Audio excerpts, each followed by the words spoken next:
This latest lawsuit against Sean Diddy Combs is wild. It's also the first one filed in California. Could this become the first televised Diddy trial? Welcome to Popcorn Planet. I am Andy Signore. We're a couple days late to this because of the holidays, but I wanted to make sure we covered it because this could become a very important case. It's also one that was mentioned in Cassie's lawsuit. So I wanted to bring this to your attention in case you guys missed it, because as I said, this is one that's being filed in California. Now it's a civil case still, but California could let it get televised. And we haven't been able to see any of these court things happen with cameras around, which to me is just blasphemous. I think all trials should be televised. But I wanted to break down this latest. This is coming in from a woman who is suing Diddy for allegedly threatening to K her, as it says here in this headline, and throw her off a balcony. That's right. Now, this is fashion designer Brianna Bana Bongolan. Sorry if I've butchered your name. I'm sure I did. She filed a 17-page lawsuit against Combs this week in LA for battery, infliction of distress, and a lot of other words I can't say, false imprisonment, etc. She's demanding a jury trial, as it says plainly right there. You can also see the charges right there. Now, she's seeking $10 million in damages for the lasting emotional distress she claims she has suffered. She alleges that she witnessed numerous instances of ABUSC between Diddy and girlfriend Cassandra Cassie Ventura before the Bad Boy Entertainment founder allegedly intimidated and threatened this accuser as well. Miss I don't know how to say it. Let's call her, her nickname is Bana. Bana is what we're going to try to go and call her. She refuses to allow this fear to control the rest of her life, and brings this action to demand that Mr. Combs take responsibility for the trauma he intentionally and maliciously inflicted on Bana in robbing her not only of physical wellness, but of basic feelings of safety, bodily autonomy, and dignity. So yeah, this is a lot to go through here. She, on September 26, 2016, Cassie Ventura's Los Angeles apartment, Combs allegedly shouted and banged on the door before taking it out on Bana by touching and stuff, and then lifting her over a balcony, threatening her life. Here's an image of that balcony as well. There it is. This was, she apparently yelled, it was intervened by, Cassie intervened by yelling at Combs, saying there were witnesses. That's when Combs released Bana back inside, I guess, on the floor there. Ventura talked about this incident in her own lawsuit as well, which we have right here.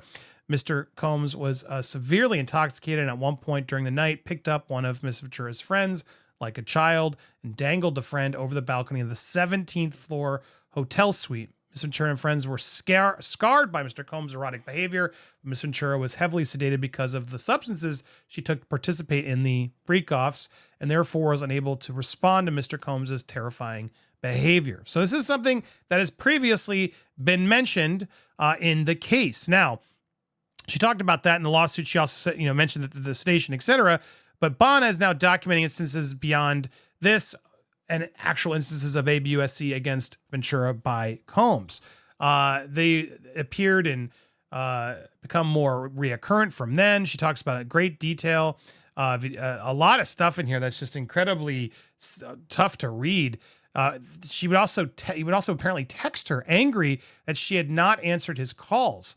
Miss Ventura showed Bana the text messages, a list of Miss Ventura, Cassie's last several locations, with a message that read, "You better effing answer." This is terrifying stuff. Like, a lot of stuff. He goes on and says, explaining things that, you're out shopping, but I'm tracking you down. Combs firmly denies all these allegations. Anyone has the right to file a lawsuit regardless of the evidence they may have. Sounds familiar to what he tried to say against Cassie. Legal representatives for Combs said in a statement, since last year, Ms. Bana has expressed an intention to sue Mr. Combs and has sought legal representation to pursue her claims. Mr. Combs firmly denies these serious allegations and remains confident they will ultimately be proven baseless. Now, a lot of stuff in here. This is a hard thing to read with all the instances of things I can't keep saying, including grabbing a huge knife and throwing it, a kitchen knife, which she threw. Like, there is a lot of stuff in here that just doesn't read well. Now, Combs did, that's a side topic, completely unrelated to that, did get a small win today. I wanted to acknowledge this as well because the judge is now pressuring the prosecutors to confirm that the leaks didn't come from them. Now, there's leaks of videos and other things that have been out there. And now the court has indeed basically told the prosecutors that they must present a affidavit at the court's request. They have until basically today to file a sworn affidavit saying they had nothing to do with it, which is probably just, standard. At the same time, they are now being required to do it. So if there were any shenanigans and they're caught, this could cause some serious issues. Now, at the same time, a new prosecutor has also been brought on the case, the same one that, went after Maxwell. She is now joining the case, which we can see officially here in the court paperwork.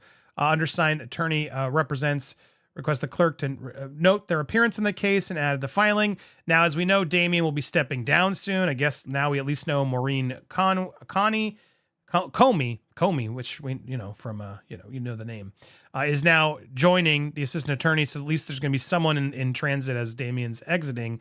They will stay in there. So now this person, this Comey, daughter of James Comey, as I was implying earlier, best known as one of the 3 lead prosecutors in securing the conviction of Maxwell. The 9-year veteran of the Office of the U.S. Attorney for the Southern District of New York, among the most prestigious federal prosecutor offices in the nation, steps in the case after prosecutors prevailed in keeping Combs detained in prison as he awaits trial. So that does say something. So we got a lot here to digest. We got a whole new lawsuit with more accusations tied to Cassie. One that Cassie, a friend of Cassie's who she mentioned, so clearly aligned. I imagine another person that could be witness to the grand jury testimony. So that's why I think this lawsuit is imperative that we be aware of it. We'll go through it in more detail tomorrow during our live. It's a lot. So stay tuned and hit the subscribe so you don't miss that. But the connection there is important. So we are, take this one. I'm taking this one a hair more serious because it's already been listed in Cassie's. And to me, Cassie's was proven to be telling the truth when Diddy himself got caught lying, saying none of it was true, and his credibility got shot out the window. So therefore, this friend that Cassie would put in there, I would think, why would you risk that? Why would you risk about lying about somebody else in your suit? This person now coming forward and filing their own suit is, to me, very telling. On top of that, yes, the judge did give Diddy this small win, but I'd say we got a bigger win in knowing that Comey's on the case and Comey got Maxwell. So I would be sweating if I were Diddy. What are your thoughts on all this? We got a lot more coming for you, so stay tuned. Sorry if I flumbled, but I'm getting a little bit of a cold, so appreciate you guys for sticking with me. Make sure if you haven't already, hit that subscribe button, hit that bell for alerts, smash that thumbs up as well, and let me know your comments down below. We got a lot coming. Make sure you check out this morning's other video, really scary news of an active person out still on the run. Click it right there. Click these as well, and stay tuned for more here on Popcorn Planet.